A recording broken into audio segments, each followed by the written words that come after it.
అందరికీ నమస్కారం. ప్రైవేట్ ఉద్యోగులు, కార్మికులకు సంబంధించినటువంటి ఒక కీలక అప్డేట్ అయితే రావడం జరిగింది. దానికి సంబంధించి మరి కేంద్ర, రాష్ట్ర ప్రభుత్వాలు ఉద్యోగుల, కార్మికుల శ్రామికులకు సంబంధించి కనీస వేతనాల గురించి కలలోనైనా ఆలోచించరో కానీ ఇక్కడ ప్రైవేట్ జాబ్‌లో కొత్త సిస్టమ్ అంటూ ఇప్పుడు ఏపీ ప్రభుత్వం అయితే క్యాబినెట్‌లో అయితే నిర్ణయం తీసుకోవడం జరిగింది.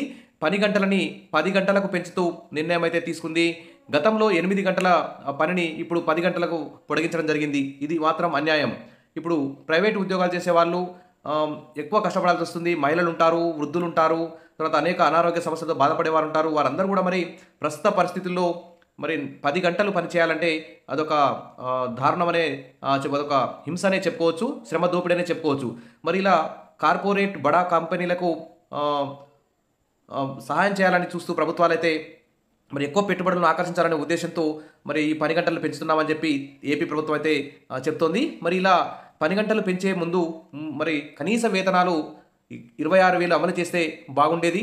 ఆ దిశగా కేంద్ర రాష్ట్ర ప్రభుత్వాలు జాతీయ కనీస వేతన చట్టాన్ని కూడా తీసుకొచ్చి కనీస వేతనం 26,000 నిర్ణయించి పని గంటలు 8 గంటలు ఉంటే 9 గంటలు చేస్తే బాగుండేది. ఇప్పుడు 10 గంటలకు పెంచారు. ఇది చాలా దుర్మార్గమైన చర్య అని చెప్పి ప్రైవేటు జాబ్ చేసే ఉద్యోగులందరూ కూడా ఇక్కడ ప్రభుత్వం మీద దుమ్మెత్తి పోస్తున్నారు. 8 కాదు 10 గంటల పని.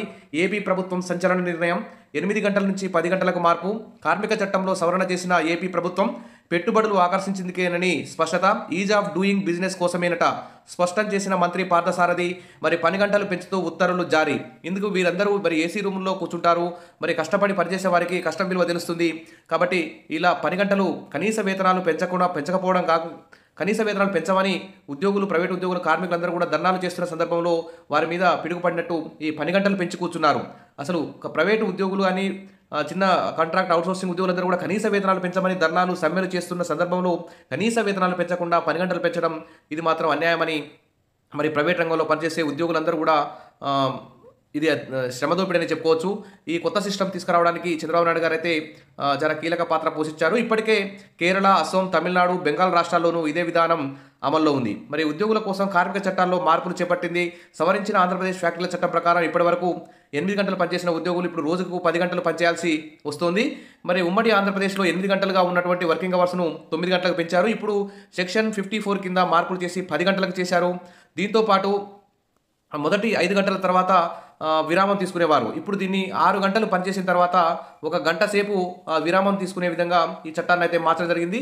ఓవర్ టైం గరిష్ట పరిమితిలో కూడా మార్పు చేశారు. ఓవర్ టైం గరిష్ట పరిమితిలో మొదట ఇది 75 గంటలు ఉండగా ఇప్పుడు 144 గంటలకు పెంచారు. ఇది అసెంబ్లీలో కూర్చొని పెంచడం, పేపర్ల మీద రాయడం ఈజీగా చేయొచ్చు. కానీ అక్కడ వర్క్ చేసేటప్పుడు ఎంత కష్టమో ఆ వర్క్ చేసేవారికే తెలుస్తుంది. ప్రభుత్వం ఇలా 10 గంటలు పెంచడం మాత్రం అన్యాయం. కార్మికులు, ప్రైవేట్ రంగంలో పనిచేసే ఉద్యోగులు అందరూ కూడా కనీస వేతనాలు పెంచమని డిమాండ్ చేస్తున్న సందర్భంలో ఇలా 10 గంటలు పెంచడం చాలా అన్యాయం. ఈజ్ ఆఫ్ డూయింగ్ బిజినెస్ విధానంలో భాగమని ప్రభుత్వం అయితే ఈజీగా చెప్పుకుంటుంది. నిబంధనలు కొద్దిగా సడలించడం వల్ల ఆంధ్రప్రదేశ్లో ఎక్కువ పెట్టుబడులు వస్తాయని, వ్యాపారం చేయడం సులభం అవుతుందని అన్నారు. నిర్ణయాన్ని వ్యతిరేకించిన కార్మిక సంఘాలు నిర్ణీత సమయం కంటే ఎక్కువ అంటే 2 గంటలు అదనంగా పని చేయించుకోవచ్చని వారు అంటున్నారు. దీనివల్ల ఉద్యోగులు రోజుకు 12 గంటలు లేదా అంతకంటే ఎక్కువ పని చేయాల్సి వస్తుంది. అంటే ఇంటి దగ్గర నుంచి బయలుదేరడం 1 గంట, 10 గంటలు పనిచేయడం, మళ్ళీ ఆఫీస్ నుంచి ఇంటికి వెళ్ళడం 1 గంట, మొత్తం 12 గంటలు పనిచేయాల్సి వస్తుంది. వారి కుటుంబాలు లేవా, వారికి పిల్లలు లేరా, వారికి ఆరోగ్యం, అనారోగ్యం, వారి యొక్క వ్యక్తిగత జీవితంపై కూడా పెను ప్రభావం చూపుతుందని అంటున్నారు. ప్రత్యేక వెసులుబాటు ఉన్న రాష్ట్రాలు కూడా ఉన్నాయి. ఇక్కడ చూస్తే అస్సాం, తమిళనాడు, కేరళ, కర్ణాటక, మహారాష్ట్ర, పశ్చిమ బెంగాల్, ఇప్పుడు ఈ జాబితాలో ఆంధ్రప్రదేశ్ కూడా చేరిందని చెప్పుకోవచ్చు. ఇది మాత్రం అన్యాయం. కనీస వేతనం పెంచి పని గంటలు 10 గంటలు కాకుండా 9 గంటలకు పెంచితే బాగుండేది. అసలు 8 గంటలు పనిచేయడమే చాలా ఇబ్బందిగా ఉంది ప్రస్తుత పరిస్థితుల్లో. కాబట్టి ప్రభుత్వం ఈ నిర్ణయాన్ని వెనక్కి తీసుకోవాలని కార్మిక సంఘాలన్నీ కూడా డిమాండ్ చేస్తున్నాయి. ఇక మీరు ఏమనుకుంటున్నారో కామెంట్ సెక్షన్లో పెట్టండి. Wish all the best. మీకు అందరికీ కనీస వేతనాలు అమలవుతాయని, ఈ 10 గంటల పనిని 8 గంటలకు తగ్గిస్తారని చెప్పి కోరుకుందాం, డిమాండ్ చేద్దాం. Wish all the best. Comment సెక్షన్లో మీ కామెంట్ పెట్టండి ఈ 10 గంటల పెంపై. Thank you. సబ్స్క్రైబ్ చేసుకోండి.